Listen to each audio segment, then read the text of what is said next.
informação e a melhor dica comercial. Rádio Clube de Guaxupé. Organização Nabi Zayati. Notícia é aqui na Rádio Clube.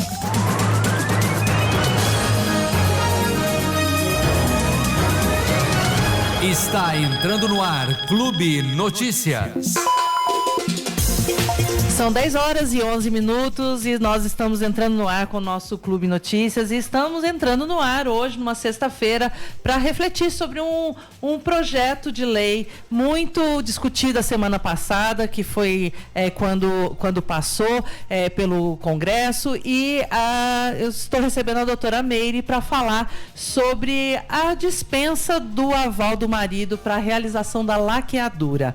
Primeiro, bom dia, doutora Meire, obrigada por estar mais uma vez aqui no nosso estúdio para falar de um tema tão importante, que nós mulheres temos que refletir mesmo, não só pelo nosso corpo, mas também pelas nossas filhas e por todo mundo que a gente tem contato também. Primeiro, bom dia, obrigada, viu? Bom dia, Vanessa, bom dia, ouvintes da Clube.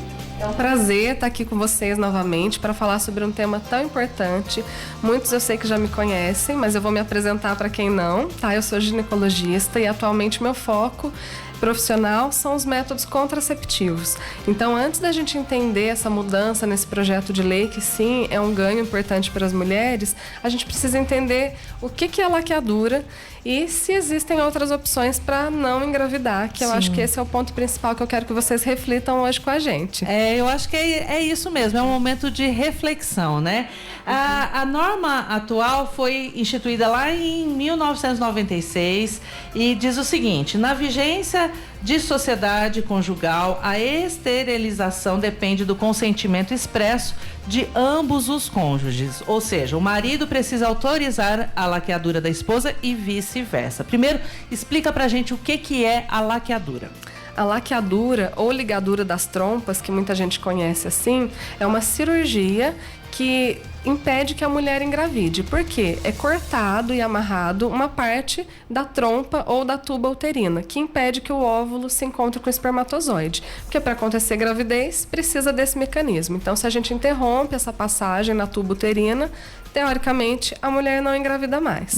Porém, vale ressaltar aqui que não existe nenhum método 100% eficaz, hein, meninas? Tá? A taxa de falha da laqueadura é muito baixa, mas de cada 1.000 mulheres operadas, 5 ainda engravidam. Então, sim, é um método contraceptivo muito eficaz. E a vasectomia, que é a cirurgia masculina, no caso, seria a interrupção do canal que leva o espermatozoide, né, para o ejaculado, também é altamente eficaz. A eficácia dos procedimentos são similares.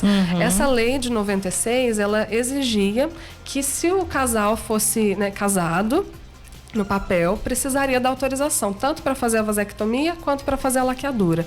Além disso, a idade mínima de 25 anos ou 2 filhos vivos. Então, existiam essas normas e não poderia ser feito no ato do parto, que é o que a maioria das mulheres deseja.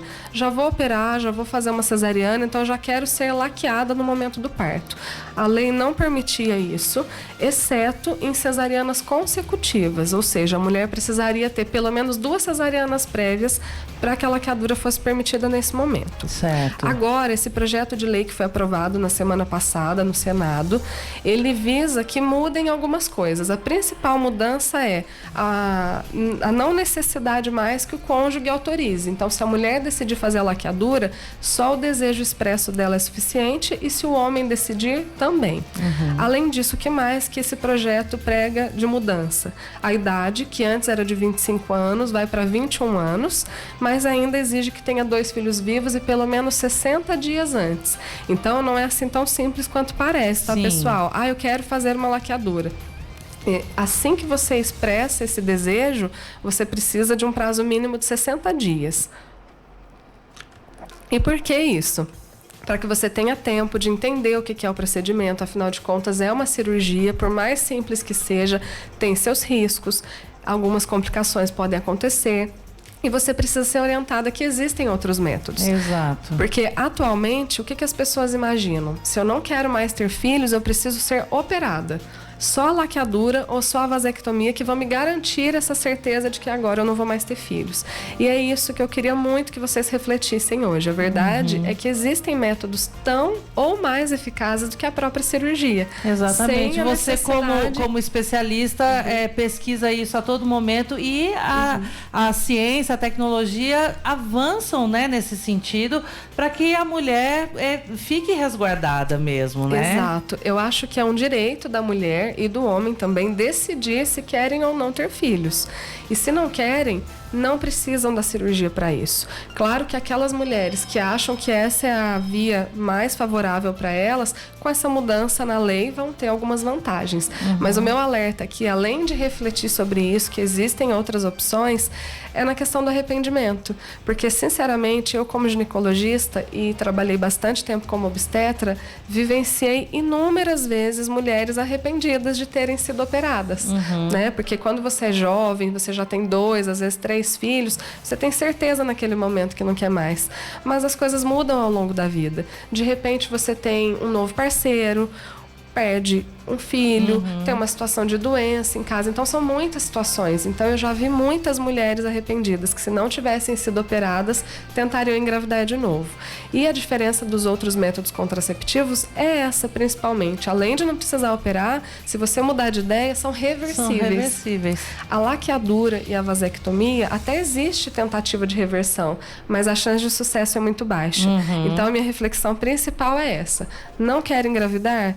Converse com seu ginecologista, saiba todas as opções que existem e escolha o que for melhor para você nesse momento. Exatamente. Você, como especialista, Meire, o SUS disponibiliza, por exemplo, a colocação do DIU? Disponibiliza apenas o DIU não hormonal, DIU de cobre. E isso que você me perguntou foi uma pergunta super pertinente, porque eu acho que não, isso é uma opinião pessoal minha, tá? Não só como ginecologista, como mulher. A mudança da lei, as mulheres ficaram muito animadas com essa liberdade que elas poderiam ter, só que seria muito mais viável que fossem disponibilizados esses métodos contraceptivos para todas as mulheres. Então, não só o DIU de cobre, o DIU hormonal, que também tem a sua, além de evitar a gravidez, outros benefícios, como controle de sangramento, cólica, inclusive, gente, laqueadura, para algumas mulheres, aumenta o fluxo menstrual.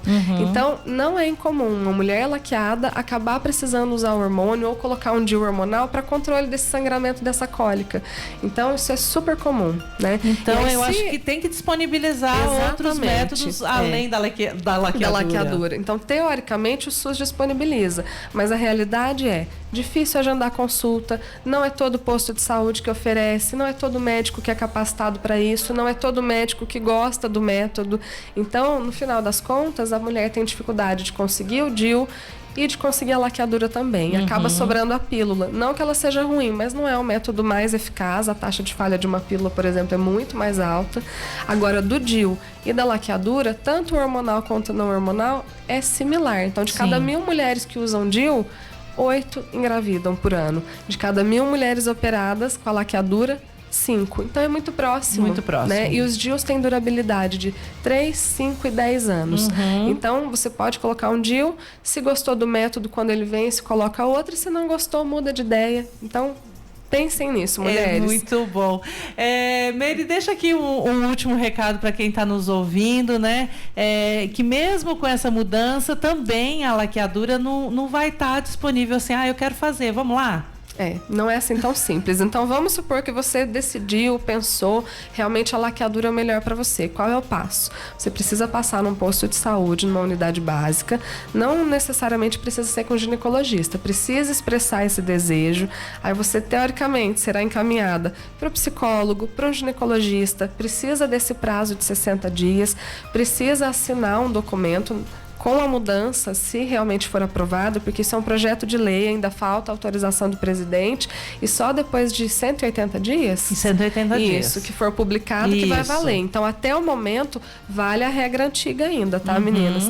Mas aí precisa todo desse trâmite legal. E aí, a partir do momento que a papelada tá pronta, você vai tentar agendar a cirurgia, que nem toda cidade tem essa disponibilidade. Nós temos que lembrar que a gente ainda tem uma fila enorme de cirurgias por conta da pandemia, muitas que as cirurgias ficaram paradas, então... Já estava parado, aí agora está mais difícil. Não acho, sinceramente, que vai ser assim tão prático e tão simples. Tem mais uma mudança, só para lembrar. Eu comentei com vocês que a laqueadura no ato do parto só era permitida nessa situação de múltiplas cesarianas, e agora esse projeto de lei também visa permitir que seja feito no momento. Isso eu acho que vai ser um ganho. Aquelas que resolverem fazer, se já forem submetidas a uma cesariana, aproveita o momento. Mas por enquanto está tudo igual ainda. Ah, então tá bom. Meire, muito obrigada, viu? Foi muito esclarecedor esse assunto. A gente precisa falar para poder, né, as pessoas absorverem, porque realmente não é simples assim, né? Você olha uma notícia e fala, opa, né? Chegou a minha vez, e não é tão simples assim, né? Isso. Em caso de dúvidas, em qualquer situação que seja, gente, procure informação, né? Hoje em dia é um pouco mais disponível do que antes, mas sempre esgote todas as dúvidas. Eu percebo que as pessoas têm muita vergonha de perguntar. Houve uma informação pela metade. Essa semana eu lancei uma enquete no meu Instagram sobre a laqueadura, e aí comentei, disse isso, e várias pessoas comentaram, falaram, nossa, eu nunca tinha pensado por esse lado. Eu só pensei que legal, agora eu decido, eu não quero mais ter filho, eu vou operar, mas eu não tinha pensado que eu posso mudar de ideia, que tem que operar, que tem repouso, que tem essa burocracia. Então é bom saber que existem outras coisas. Então não deixem de procurar o ginecologista de vocês anualmente, independente do motivo. Eu tô falando aqui de contracepção, mas serve para tudo. Cuidem-se, meninas. Exatamente. Meire, muito obrigada, e sempre que tiver alguma notícia nesse sentido, seja bem-vinda, porque eu acho que informação é tudo. Muito obrigada. Eu que agradeço. Um bom dia, pessoal. Até a próxima.